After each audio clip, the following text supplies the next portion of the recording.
For 10 years, I believed I had the perfect marriage. My husband, Daniel, was everything I thought a woman could ask for. He was kind, hardworking, and always knew how to make me laugh when life became difficult. We met in college, fell in love quickly, and married 2 years later. Together, we built a beautiful life. We bought a small house in a quiet neighborhood. Every morning, we drank coffee together before work. Every anniversary, Daniel surprised me with flowers and handwritten notes. Friends often told us we were the couple everyone admired. And honestly, I believed it too. There were no major arguments, no signs of betrayal, and no reason for me to doubt him. At least, that's what I thought. One rainy afternoon, while cleaning the attic, I discovered an old storage box that belonged to Daniel. I wasn't snooping. I was simply organizing years of forgotten belongings.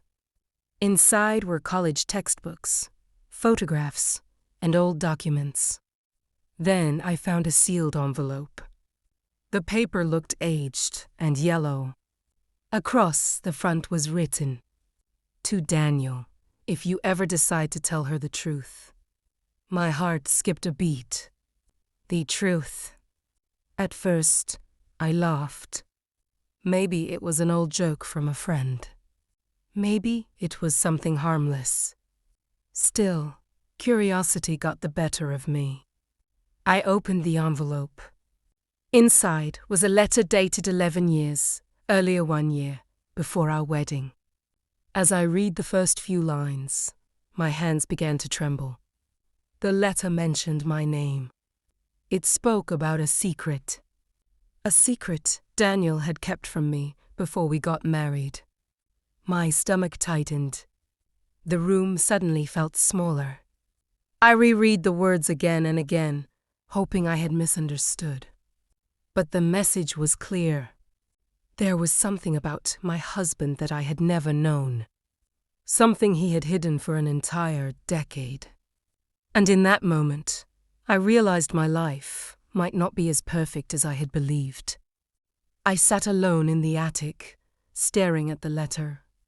The rain tapped against the roof above me, while my heart pounded so loudly I could barely think. The letter had been written by someone named Michael. I recognized the name immediately. Michael was Daniel's best friend from college. He had been the best man at our wedding and remained close to Daniel for years, before moving overseas. The letter read, "Daniel, if you're reading this, then maybe you finally decided to tell Emily the truth. If you haven't, then you need to. She deserves to know what happened before the wedding." I swallowed hard. What happened before the wedding? The next paragraph made my chest tighten. It described an accident that occurred 11 years ago. Daniel and Michael had been driving home late one night after a college event. According to the letter, Daniel had been behind the wheel when their car struck another vehicle at an intersection. The accident seriously injured a young woman. I felt sick. Why had Daniel never mentioned this? Then came the sentence that changed everything. The woman in the other car was Emily's sister. I froze. My older sister, Sarah. The sister I had lost years ago. I could barely breathe. Sarah had died after a tragic car accident shortly before Daniel and I became engaged. The police investigation concluded that poor weather conditions had contributed to the crash. No one had ever told us another driver was involved. My hands shook as I continued reading. Michael explained that Daniel wasn't charged because evidence at the scene was inconclusive. The case was eventually closed. But according to the letter, Daniel had always believed the accident was his fault. For 10 years, he carried that guilt alone. Tears filled my eyes. This couldn't be true. Could it? The front door slammed downstairs. Daniel was home. I quickly folded the letter and hid it behind my back. A few moments later, I heard his footsteps climbing toward the attic.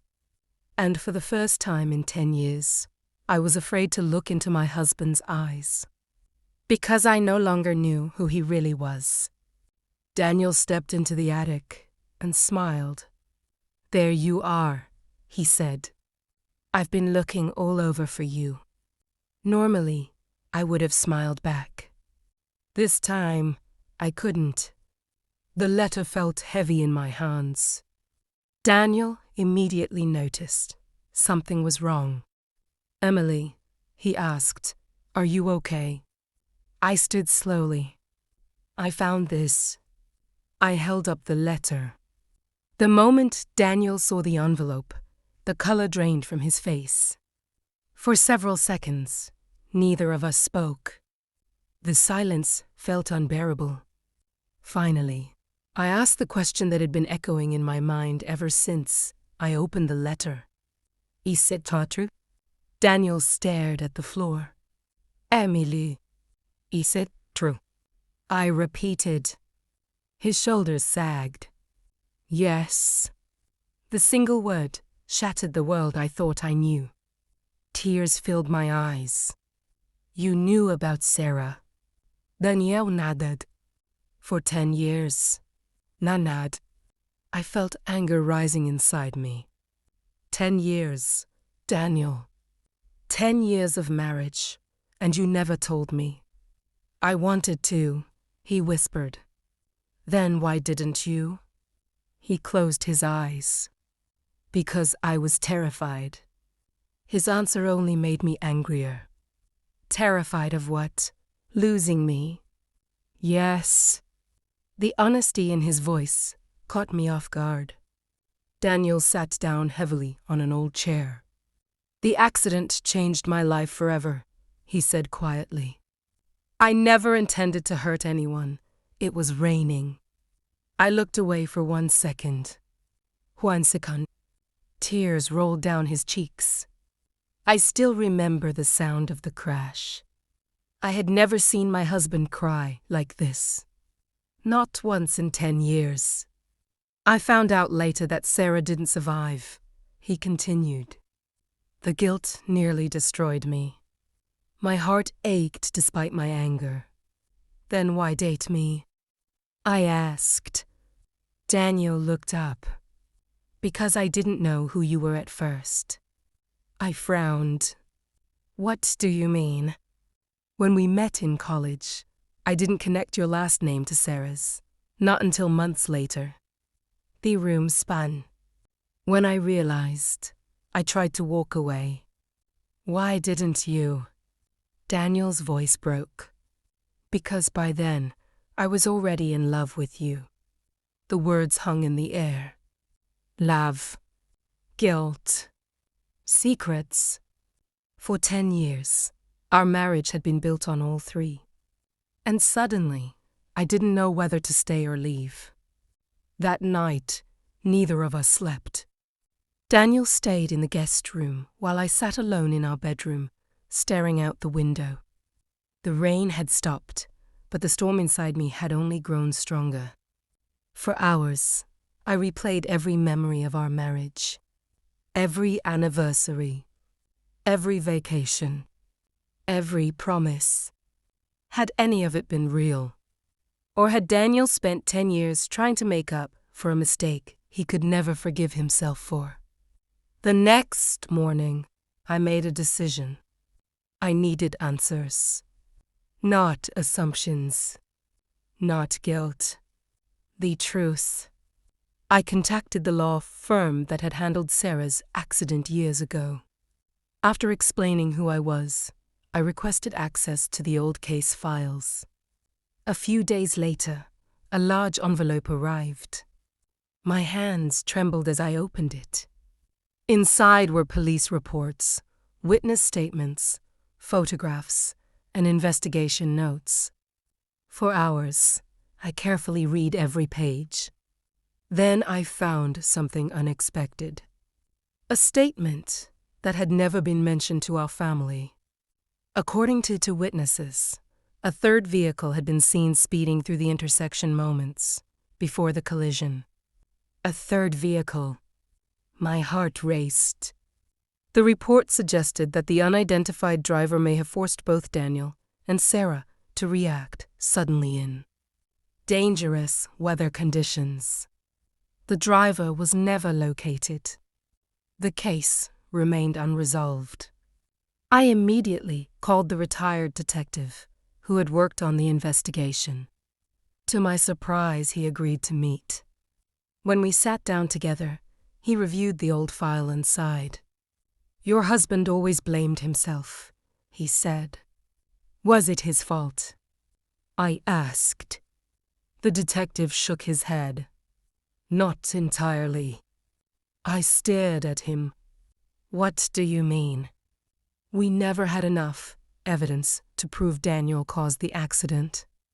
In fact, several investigators believed the unknown third driver played a significant role."